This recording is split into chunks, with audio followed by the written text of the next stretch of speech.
Iya, udah tak salah senyum tadi.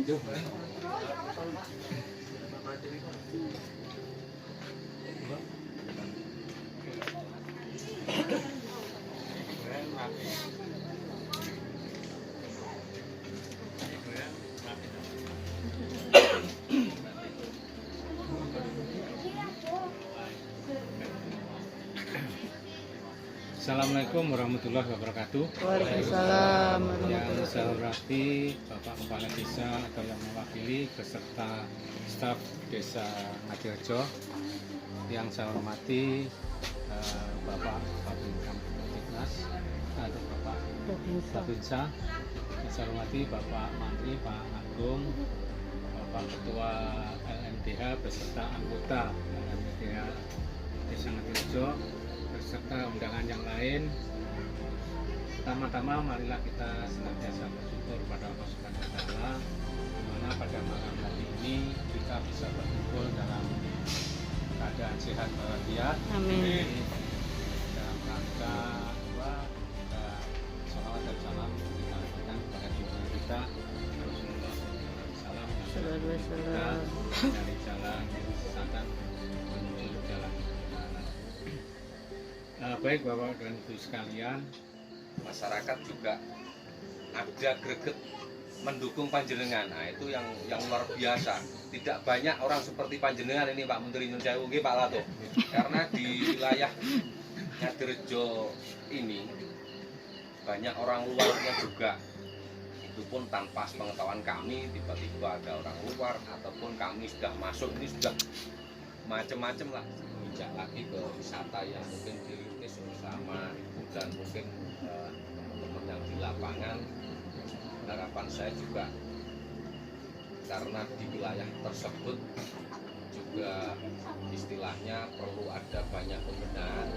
Siapa tahu dengan keberadaan panjenengan juga memberikan manfaat bagi lingkungan, bagi masyarakat, sehingga kesadaran akan lingkungan, kawasan hutannya lestari, masyarakat sejahtera itu banyak macam jalan kan gitu.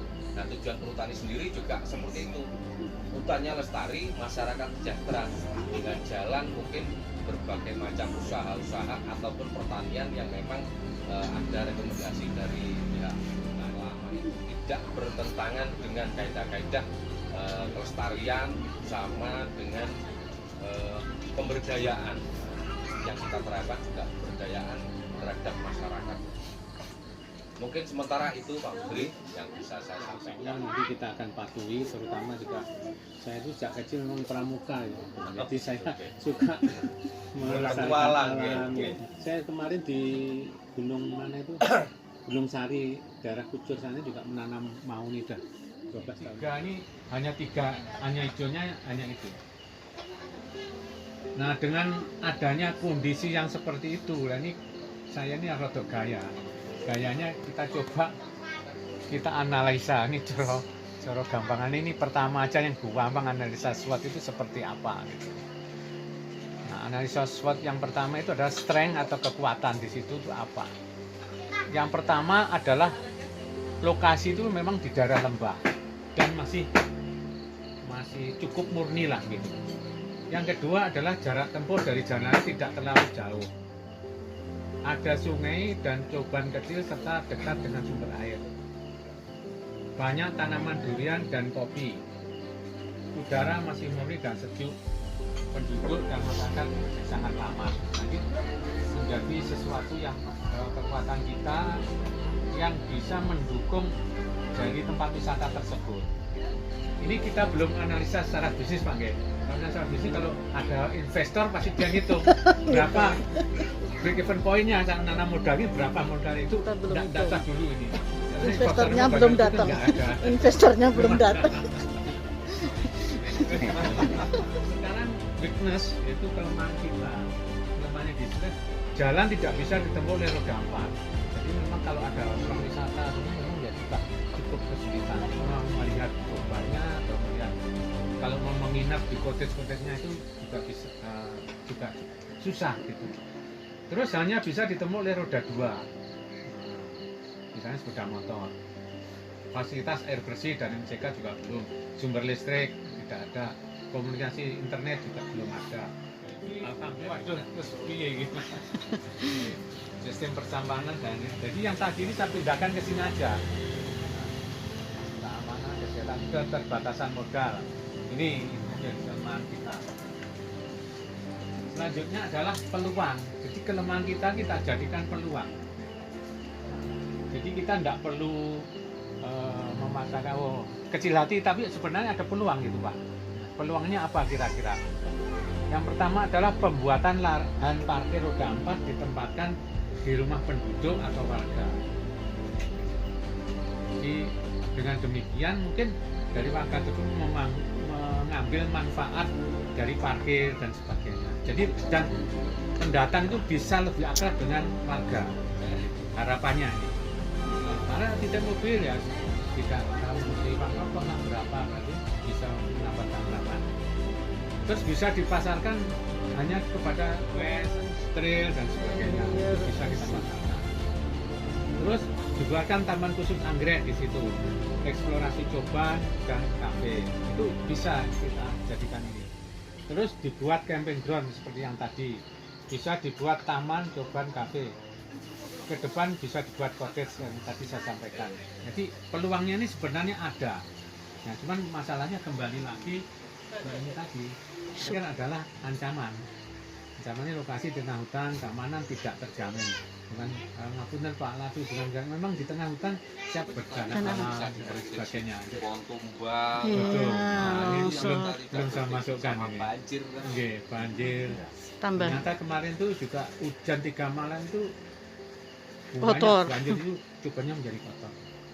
Sehingga di situ kalau memang dijual pun pada bulan-bulan Kemarau, tertentu, hari bulan tertentu. kemarau. musim panas Pak, jangan kemarau Pak. Ya, Musim benar, Pak. panas. Terus persaingan tempat wisata banyak bermunculan. Nah ini juga menjadi ancaman dari kita semua. Gitu. Nah makanya saya monggo aja nanti dari pihak LMDA bagaimana kita kalau monggo insya Allah kalau kita bergotong royong yang mulai memang ya sedikit merambat. Yang penting kita apa yang disampaikan Pak Agung bisa memberikan manfaat pada warga. Misalkan kalau peluang tadi kita tangkap, Pak, jadi misalnya pembuatan lahan parkir roda 4 itu sudah sampaikan, perlu mencari tempat parkir di halaman warga sehingga bisa menambah penghasilan warga. Nanti kita setting, misalnya kita membawa orang gitu, membuat warga ini langsung ditempatkan di parkir di tempatnya siapa, langsung jalan kaki di situ. Itu yang bisa dilakukan.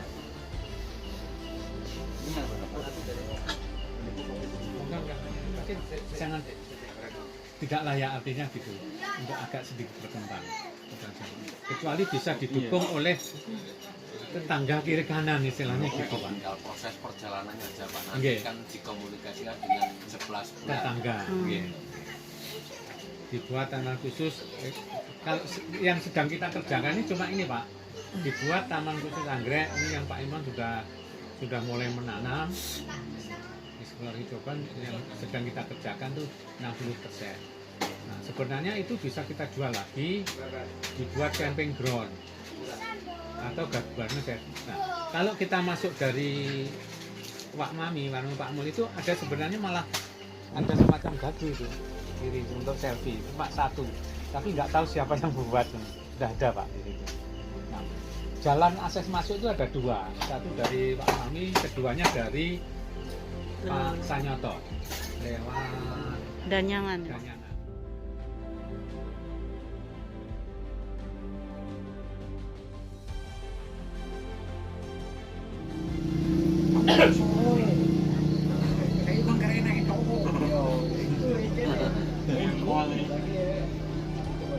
Sama juga kalau singgung masalah sampah, karena kalau kita mau menentukan kawasan hutan itu bukan ada tempat pembuangan sampah.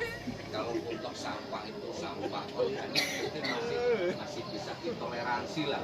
Kalau sudah sampah istilahnya sampah plastik yang susah terurai toh nanti di situ ada pembakaran sampah, nah, itu kan yang tidak diperbolehkan. Awak dewi ati tekakno tamu dari luar, kalau kita di depan sudah disuguhi sampah, mana mungkin juga akan tertarik kan gitu Pak. Apalagi kalau sudah ke LSM ataupun organisasi yang peduli terhadap lingkungan, nah itu sekarang nomor juga.